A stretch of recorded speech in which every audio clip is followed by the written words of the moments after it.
জেনে রাখা দরকার একটু ব্যাক হিস্ট্রি, যে ভারত সরকারের পক্ষ থেকে 16/5/2025 বিগত সরকারের কাছে এই সেন্সাস চালু করার জন্য প্রয়োজনীয় চিঠি এসেছিল। আমি ইস্যুটাকে পলিটিসাইজ করব না। It's a great unfortunate that the then state government did not respond it. Bharat সরকারের এই চিঠিকে কোনো রেসপন্স করেননি এবং এটা একটি কনস্টিটিউশনাল অব্লিগেশন এবং ম্যান্ডেটারি সেন্সাস। এর সঙ্গে পলিটিক্সের কোনো সম্পর্ক নেই, এর সঙ্গে কোনো কাস্ট ক্রিড কিছুর সম্পর্ক নেই। কিন্তু এটা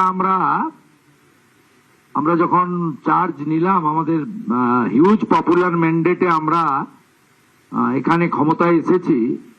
on 9th in presence of our honorable prime minister I took the oath, এবং 11 তারিখে 11th of May আমি ফার্স্ট ক্যাবিনেট মিটিং করি আমাদের স্টেট সেক্রেটারিয়েটে in presence of the chief secretary and my 5 cabinet colleagues. সেখানে আমরা অনেকগুলি হিস্টোরিক ডিসিশন নিয়েছি। তার মধ্যে এটা যদিও ক্যাবিনেটে ছিল না, এটাই অ্যাডমিনিস্ট্রেটিভ ডিসিশন। এখানে চিফ সেক্রেটারি নিজেই ডিসিশন নিতে পারতেন। এক্ষেত্রেও অত্যন্ত খারাপ একটা ইনসিডেন্ট তৈরি হলো অন রেকর্ড, যে দিদেন টাইম চিফ সেক্রেটারি তিনি কিন্তু সেন্সাসের ক্ষেত্রেও তিনি পলিটিক্যাল কনকারেন্সের অপেক্ষায় ছিলেন, নিজেই ডিসিশন নিতে পারতেন। এক্ষেত্রেও অত্যন্ত খারাপ একটা ইনসিডেন্ট তৈরি হলো অন রেকর্ড, যে দিদেন টাইম চিফ সেক্রেটারি তিনি কিন্তু সেন্সাসের ক্ষেত্রেও তিনি পলিটিক্যাল কনকারেন্সের অপেক্ষায় ছিলেন। যাই হোক, আমরা প্রথম দিন এটাকে অর্ডার আকারে honourable chief secretary government of West Bengal তিনি এটাকে অর্ডার আকারে বের করেন এবং আমরা এই সেন্সাসের কাজটা শুরু করি। আপনাদেরকে আমাদের সেন্সাস ডাইরেক্টর আমাদের ডক্টর রশ্মি কমল তিনি বিস্তারিতভাবে বলেছেন জনস্বার্থে। আমি আপনাদের মাধ্যমে সবাইকে অনুরোধ করব যে এই যে প্রক্রিয়া চলবে আমাদের 1 আগস্ট থেকে ফেব্রুয়ারির এন্ডের মিডনাইট অবধি, এই পুরো প্রক্রিয়াতে সবাই মিলে এটাতে অংশগ্রহণ করবেন, কোঅপারেশন করবেন। যে নতুন দুটো সুবিধা এই প্রথম আমরা সেন্সাসে, লাস্ট সেন্সাস 2011 হয়েছিল, তারপরে আমরা নতুন দুটো সুবিধা ভারতবর্ষ জুড়ে দেওয়া হচ্ছে এবং ভারতের বিভিন্ন রাজ্যে ইতিমধ্যে এই প্রক্রিয়া অনেকটা এগিয়ে গেছে, আমরা অনেকটা পিছিয়ে গেছি। আমাদেরকে উইদিন দ্য স্টিপুলেটেড টাইম, যে টাইম ফ্রেম আজকে ডিক্লেয়ার করেছেন ম্যাডাম কমল, সেটা আমরা পাবলিক এবং সবার সহযোগিতা আপনাদের মাধ্যমে চাইব যে 1 আগস্ট থেকে আমাদের 15 আগস্ট পর্যন্ত আপনারা সবাই এটা করবেন এবং তারপরে আপ টু 14 সেপ্টেম্বর পর্যন্ত এই যে স্কোপটা আছে সেটা আপনারা সবাই কাজে লাগাবেন। তাতে এবারে প্রথম ডিজিটালি হচ্ছে, আর আমাদের সেলফ এনুমারেশন করার একটা স্কোপ যেটা এর আগে ছিল না, সেটাও আমরা পাচ্ছি। আমি এই সেন্সাসে সকলের অংশগ্রহণ, পার্টিসিপেশন এবং আপনাদের সবার সহযোগিতা প্রার্থনা করব, কারণ এটি অত্যন্ত গুরুত্বপূর্ণ এবং বিশেষ করে আমাদের এই রাজ্যে সেন্সাসের ডাটা খুব ইম্পর্টেন্ট। কারণ আমাদের রাজ্যে প্রায় অ্যাপ্রক্স 600 কিলোমিটার বর্ডার এলাকা বাংলাদেশের সঙ্গে, সেখানে ফেন্সিং না থাকার জন্য এবং আর্লিয়ার স্টেট গভর্নমেন্ট বিএসএফ কে ল্যান্ড না দেওয়ার ফলে আমাদের রাজ্যে অনেকটা ডেমোগ্রাফি চেঞ্জ হয়ে গেছে। আপনারা কয়েকদিন ধরে টিভিতে দেখছেন যেভাবে বাংলাদেশ বর্ডার এলাকাতে মানুষজন ফিরে যাওয়ার জন্য লাইন দিচ্ছেন, দে আর নট ইন্ডিয়ান এবং এদের নাম সেন্সাসে আসতে গেলে যে যে তথ্য বা ডকুমেন্ট লাগবে সেগুলো ওরা দিতে পারবে না। তাই সেন্সাস খুব ইম্পর্টেন্ট আমাদের রাজ্যের জন্য, কারণ এই রাজ্যে ডেমোগ্রাফি অনেকটা চেঞ্জ হয়ে গেছে।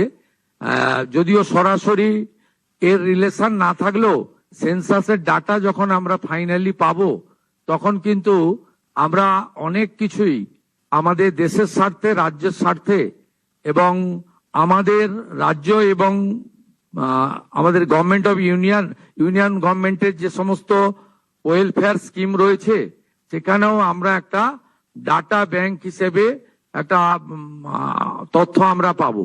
আমি তাই কথা না বাড়িয়ে আমাদের মিডিয়ার মাধ্যমে, print media, electronics media, social media, YouTuber যারা আমাদের এই লাইভ ফলো করছেন তাদেরকে, তাদের মাধ্যমে আমি সকলের সহযোগিতা এবং অংশগ্রহণ প্রার্থনা করব এবং যারা সেন্সাসের দায়িত্বে থাকবেন তারা যাতে সুন্দরভাবে অত্যন্ত সুনির্দিষ্ট সময়ের মধ্যে এই কাজটা করতে পারেন সেই জন্য স্টেট গভর্নমেন্টের পক্ষ থেকে ঐকান্তিক আবেদন জানাবো। আমি যারা পাওয়ার পয়েন্ট প্রেজেন্টেশন দিচ্ছিলেন তাদের আরেকবার বলবো যে আপনারা ওই টোল ফ্রি নম্বর এবং হেল্পলাইন নম্বর এত কুইক আপনারা মানে স্লটটা চেঞ্জ করে দিয়েছেন, আমার মনে হয় না কেউ নোট করতে পেরেছেন। ওটা যদি আরেকবার রিপিট করে দেন স্ক্রিনে 30 সেকেন্ড বা 1 মিনিটের জন্য, তাহলে সবাই এটাকে নোট করে নিতে পারবেন, প্রেসের লোকেরা বিশেষ করে। Thank you. ধন্যবাদ। এই নম্বরটি আমরা দেখাবো, যেমন মাননীয় মুখ্যমন্ত্রী বললেন 30 সেকেন্ড কিংবা 1 মিনিট অবধি, এবং তারপরে আমরা ফিরে আসবো আমাদের মূল অনুষ্ঠান, যেটা যেমন মাননীয় মুখ্যমন্ত্রী বললেন এটি একটি ইনহাউস অনুষ্ঠান। সেখানে প্রেসের আর উপস্থিতির প্রয়োজন হবে না। আমরা এই নম্বরটি দেখেই মাননীয় মুখ্যমন্ত্রী সংবাদ মাধ্যমের কাছে যে বক্তব্য রাখলেন তারপরে আমরা সংবাদ মাধ্যমের সঙ্গে আমাদের যোগাযোগ আপাতত বিচ্ছিন্ন করে আমাদের মূল অনুষ্ঠানে আমরা চলে যাব। ধন্যবাদ।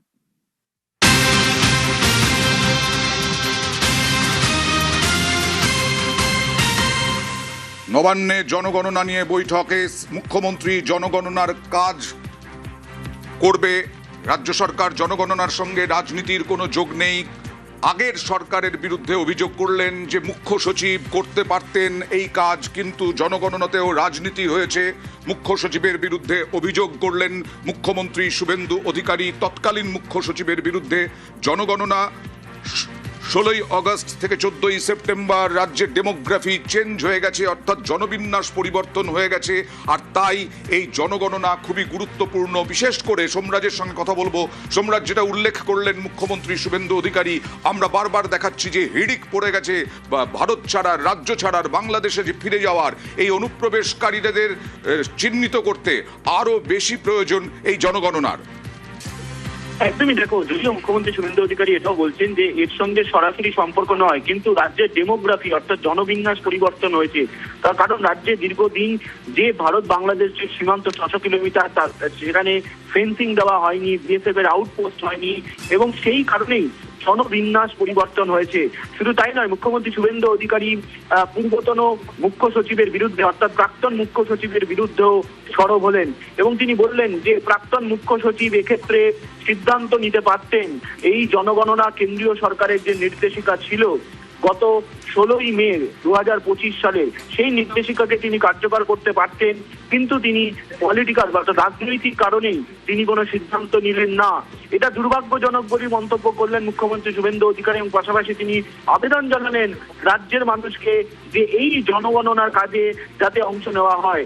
এবং তোমাকে এই জনগণনা সংক্রান্ত গুরুত্বপূর্ণ তথ্য জানাই, এবারই কিন্তু প্রথম সেলফ এনামুরেশনের সুযোগ থাকছে, অর্থাৎ যেটা আমরা সকাল থেকেই জানাচ্ছিলাম যে এবারে প্রথম ডিজিটালি হবে এই সেন্সাসের কাজ, জনগণনার কাজ, এবং 1 আগস্ট থেকে 15ই আগস্ট পর্যন্ত সেলফ এনামুরেশনের সুযোগ থাকছে। সেন্সাসের জন্য যে ওয়েবসাইট, সেই ওয়েবসাইটের মাধ্যমে সেলফ এনামুরেশনের সুযোগ পাবেন। শুধু তাই নয়, প্রথম দফার যে হাউস লিফটিং এর কাজ, সেই কাজ 16ই আগস্ট থেকে 14ই সেপ্টেম্বর পর্যন্ত হবে। সেটা আমরা সকাল থেকেই জানাচ্ছিলাম। এই যে 16ই আগস্ট থেকে 14ই সেপ্টেম্বর, সেখানে এনামুরেটাররা যাবেন বাড়িতে বাড়িতে এবং গিয়ে তথ্য সংগ্রহ করবেন, এবং এই এনামুরেটার কারা হবেন, কিভাবে তারা কাজ করবেন, গোটাটাই এখন মুখ্যমন্ত্রী শুভেন্দু অধিকারী বিভিন্ন জেলা শাসকদের সঙ্গে বৈঠক শুরু করলেন। বেশ। এই বৈঠকে রাজ্যের কি পরিকল্পনা রয়েছে সেখানে জানানো হবে বলেই সূত্র মারফত জানা যাচ্ছে। ফলত সব মিলিয়ে সেন্সাসের কাজ শুরু করার আনুষ্ঠানিক সূচনা মুখ্যমন্ত্রী শুভেন্দু অধিকারী আজ করলেন। ওকে।